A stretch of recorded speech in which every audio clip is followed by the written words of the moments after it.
Hello my loves, welcome back to another video. I hope you're having an amazing day or night or whenever you're watching this. If you're new here, welcome to the family. I am so happy to have you here. Today, I am going to be talking about 10 things that my eating disorder taught me. And if you're new here, hello, my name is Miranda. I had an eating disorder for about 8 years and I'm currently a year and a half in recovery. I wanted to do this video because I feel like I have learned so much in these past 9.5 years total of my eating disorder and of recovery. And I want to share all that I've learned with you. I have so many tips and so many things that have helped me. And this really isn't just about recovery. This is about life and diet culture and loving yourself. And there's just a lot that I want to talk about. So I'm going to get right into it. If you like videos like this or want to see more of my face, please click the subscribe button down below and give this video a like wherever it is for you.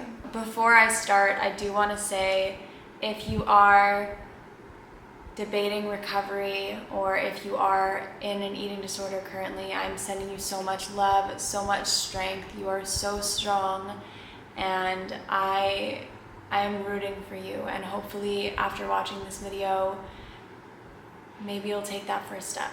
Let's get into it. First thing I learned is healing takes time, and that's okay. Healing is such a huge part of life, and I was so used to jumping into things head first and having them work instantly. I'm a quick problem solver and I've always prided myself on that. I learned very quickly and I thought recovery was going to be the same way. I thought that I would jump in and it would just be rainbows and flowers and I would feel 10 times better. And you know what? That didn't happen. I think the first month was really a euphoric point in my life because for the first time in 8 years, I had finally been a month behavior free. But I had days and even weeks where I was not okay. And the point of this learning experience is knowing that that in itself is actually okay. It's okay not to feel okay, which is such a cliche point to start off on, but truly, and healing isn't linear at all. There's going to be ups, there's going to be downs, whatever you are going through. It's not a straight line, and there's a reason for that. We're human, and it might be you seeing something that triggers an emotion that reminds you of a certain thing, or it could just be you wake up and you're not feeling it. And everything that comes with that is hard and raw and real, but it's so important that we sit in that and we breathe into that because that's where the magic happens. Remind yourself that it's okay not to rush into things, and it's okay to start something and not have it work right away. Again, healing takes time, and the more that you accept that and that you allow yourself the grace and the compassion to not force yourself into these little confines of your own mind, the better and easier it will go. And that's not to say that it's not going to be hard, but if you're pushing against something continuously, instead of just letting go and seeing what happens and taking it day by day, I promise you that is what's going to help you. So really accepting that. Also, sorry for all the noise. I think there's construction or something. Number 2, letting people in is a crucial part of healing, especially with eating disorders. Eating disorders are so secretive. And the second that you let someone in, your whole life changes. Because eating disorders are so secretive, when you get out those words of I have an eating disorder, or even if that's too much for you, just admitting to someone I have a problem, it is the biggest weight off of your shoulders because for so long you've been carrying that burden all by yourself. And it feels amazing to just let that out. And it should be with someone you trust. But if you don't have anyone like that, tell me. I love reading your DMs. And if I can be that one person that you open up to, even for just a little bit, just be that random stranger on the internet, I would be so, so honored.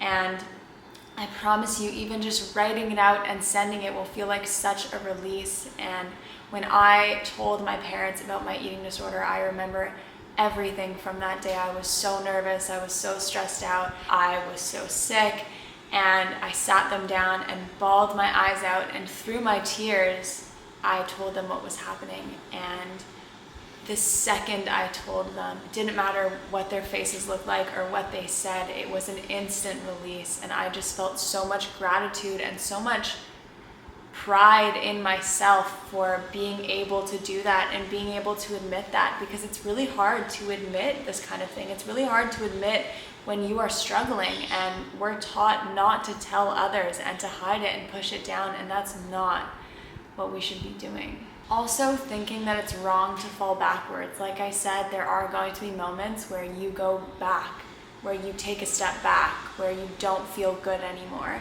and that's okay. Everything is exactly as it should be. You are exactly where you need to be, and this process will pay off, so just stick with it and breathe into it. The third thing that I learned is that moments and memories are so much more important than how many calories are in that cookie or how much food you've eaten.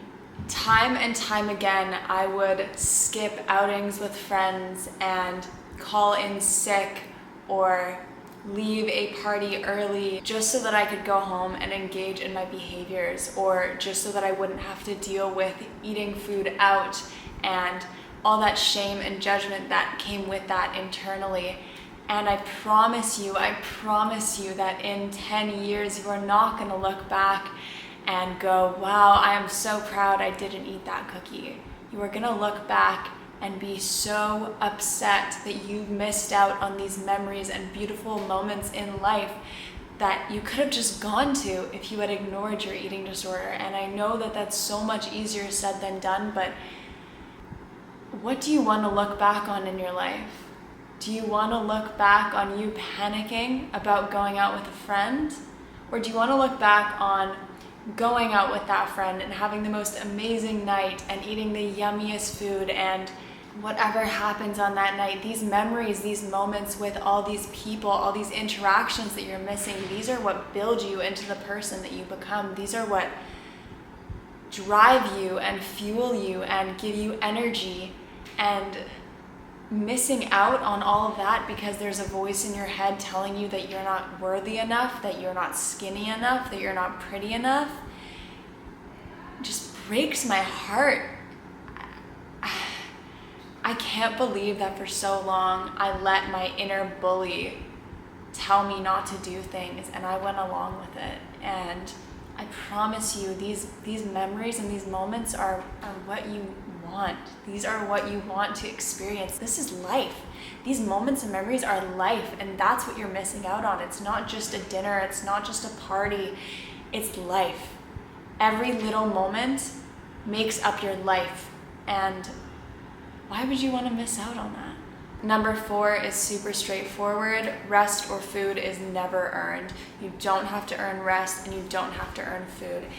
And I feel like this really needs to be drilled into everyone's heads, because I can't explain it any better other than you don't need to earn it. You will never need to earn rest, and you will never need to earn food. And if anything, the way I look at it is you need to earn your workout. You need to earn your movement. Because if you're working out but you haven't had food, you don't get that workout. That's not okay.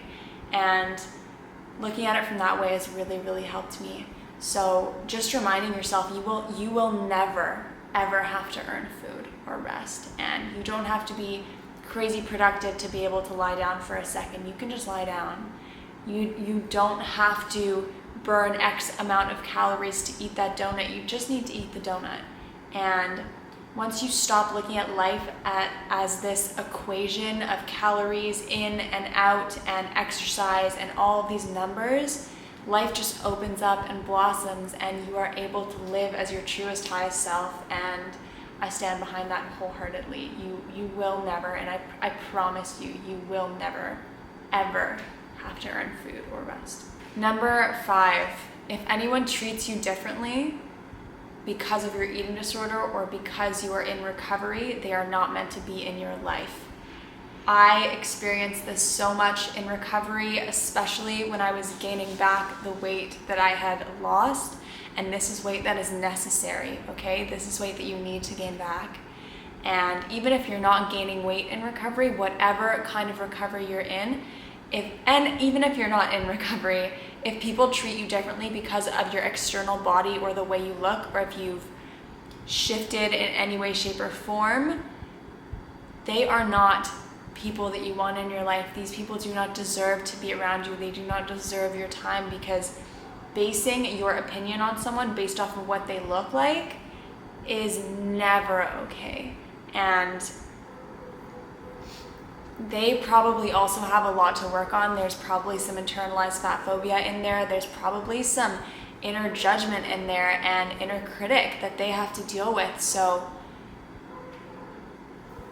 it's not on you to deal with that, and you have to allow yourself to let these people go and not let that affect you, because they have their own shit and it has nothing to do with you. And anytime someone is hating on you or judging you, I promise it has nothing to do with you. It will never have anything to do with you, because people that are happy don't pick on other people.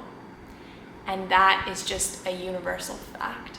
Number 6, it's okay not to be the same person that you were last year or 2 years ago or 3 years ago.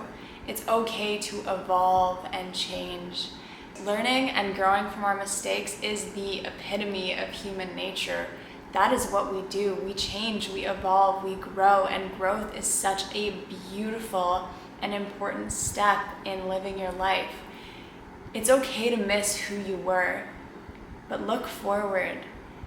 Appreciate everything that you've learned from these experiences. Appreciate the hurt and the fear and the hard work and the determination that you've had to get through these experiences, and appreciate newfound things about yourself. Maybe you're more resilient now. Maybe you look at people with a kinder eye. Maybe you're more compassionate. Maybe you found something that you love to do now.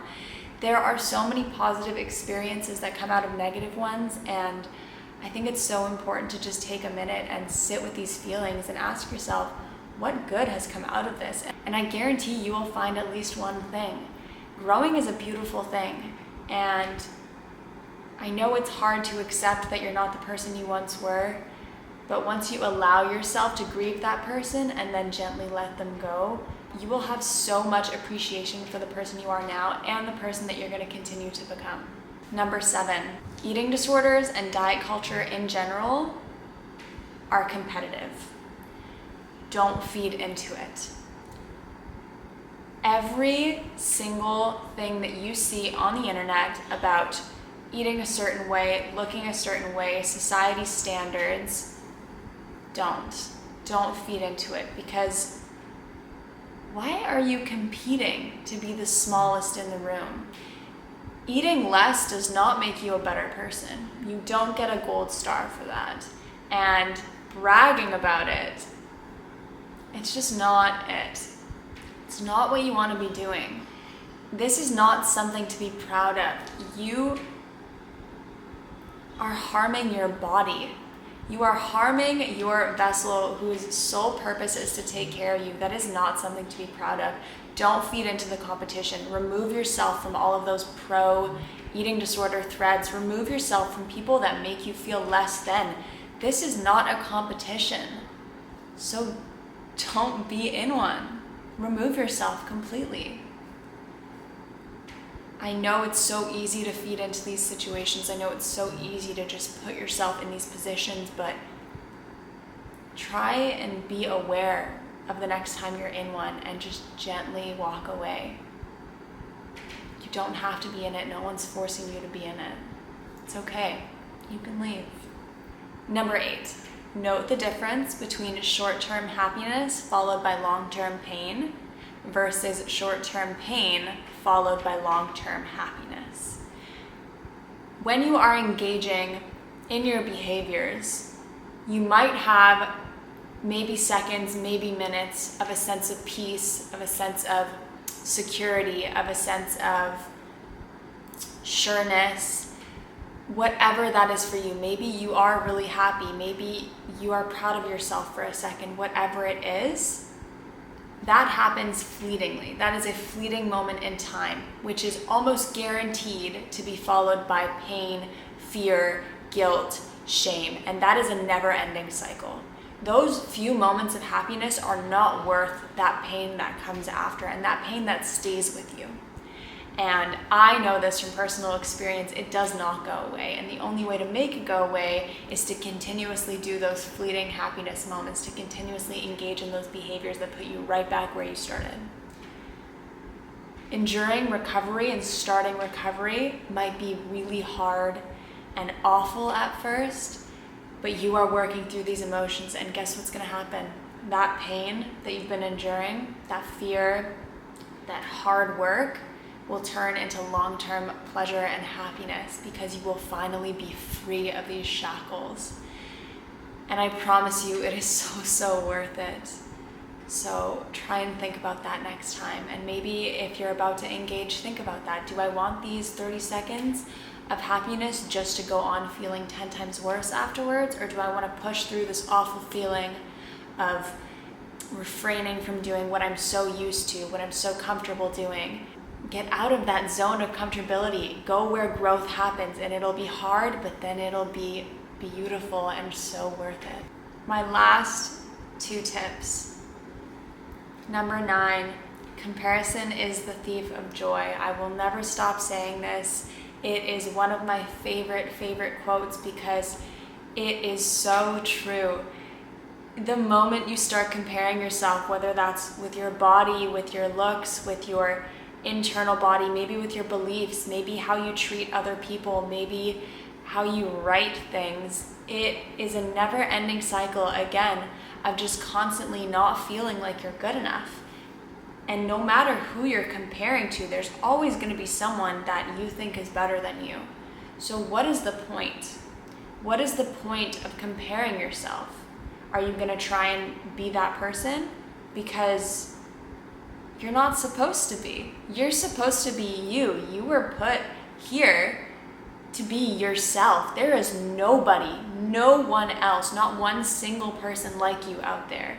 You have individual experiences, individual emotions, individual past, individual thoughts, individual beliefs. You have so many aspects of yourself that are so unique. Why would you want to be someone else? Why would you want to compare yourself to someone else? It doesn't make any sense.